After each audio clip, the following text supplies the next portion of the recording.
Hello class, my name is James Zimmer and this is my online presentation for my critical thinking paper, which my topic is child poverty.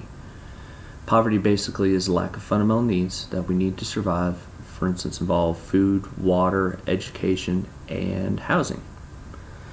Some statistics that involve child poverty as presented by the National Center for Children in Poverty report that 22% of our nation's children are either at or below the poverty line.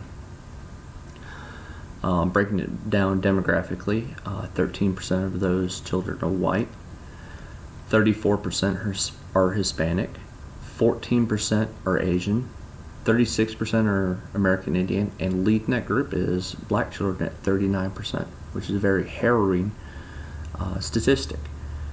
There's many adverse effects to poverty that include psychological and physiological that will be covered in my paper. To answer the question presented for this online presentation, I proposed 3 different programs to take a look at to help alleviate this problem. My first one is early education programs. This program is pretty much already in place, but it can get a little bit more focus on. There's many benefits to the early education program. For instance, children at an early age are being nurtured within these educational programs. One other thing is the National Education Foundation reports that children that are entering into early education actually earn about $2,000 more than children that were not in early education programs when they become adults.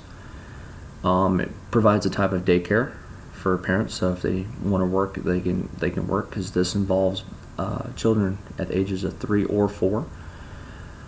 It provides nutritional meals outside the home, and a lot of people don't understand that children in poverty, this is either their only nutritional meal outside the home, or in some cases their only meal. Child care is another topic. It's very controversial and very political, but I believe that child care should be heavily government regulated. There's many reasons for this.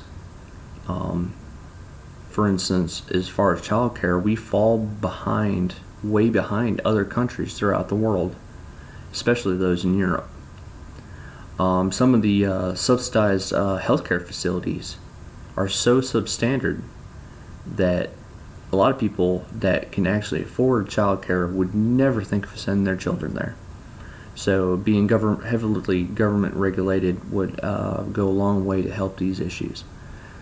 And basically improving child care would also help single parents out by letting them not only get the well-being and self-esteem to be able to get out of the house knowing that their children are getting well cared for. And finally, the third program that I was looking at is there are actually 2 of them, but I put them in the same grouping, is WIC and TANF.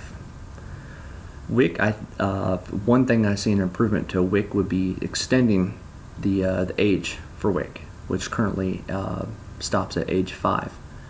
I think we should be able to add about 5 more years onto that. Once again, as I've pointed out in the other programs, many children in poverty don't receive nutritional meals unless they go to school. And plus, this would go a long way to helping families pay for groceries.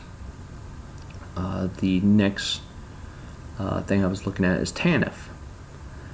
I know, once again, this is a highly controversial and political topic, but the older program, as LaDonna Pavetti from the Urban Institute points out, that the controversy is how long people were on welfare, and she found out that families were only on there for about a year and they came off, and if they came back on, they came back off eventually.